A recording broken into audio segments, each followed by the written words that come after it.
Hello all.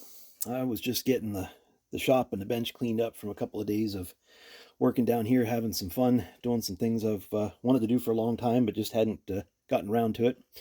Um, I got to load up some honest to goodness 357 rounds. Now, I've been wanting to do this for a while. I had done the 38 specials a while back, and I really enjoyed that. And I've done a couple of other things and did a few other things here this past couple days, but these have just been on my mind, and I wanted to do them. James Pugh had sent me some brass, and I've been meaning to get some of that and use it up. And I got some bullets I've had for a little bit that I wanted to try and use. So what I started out doing were um, these with the Hornady XTP. It's a 125 grain uh, bullet, and I loaded this with H110, and that was a little bit unnerving because boy, it sure fills up the case. Uh, had to consult some uh, some people who would know better and a couple of different resources, and apparently that much volume is not a bad thing.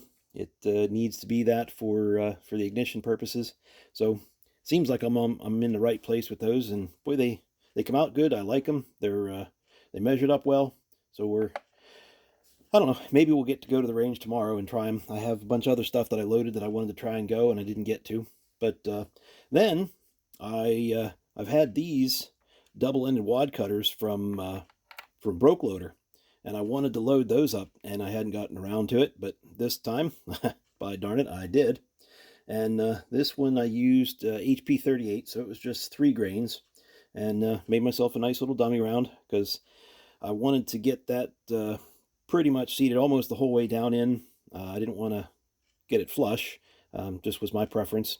And I plunk tested all these in the revolver that I'm going to use. I'm going to use that Herters because it's pretty darn stout, and they all plunked in, dropped right out real good, real easy. And then I also had cast these bullets myself and powder coated. This was with that Harbor Freight matte black that really wasn't very pretty, but I mean it's they're coated. So I made some of these up, got them seated just the way I liked them, and they also all plunked in real well. Now that was a 358 158, but they came pretty heavy. They were about 163 grains.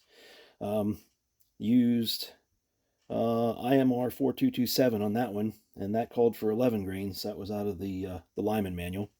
So I don't know. We'll try to get these to the range and give them a try. I didn't make too many of these just because I was trying them out, and I don't know how they're going to work, how they're going to feel. Well, just what it's all about, trying things out as long as it's safe.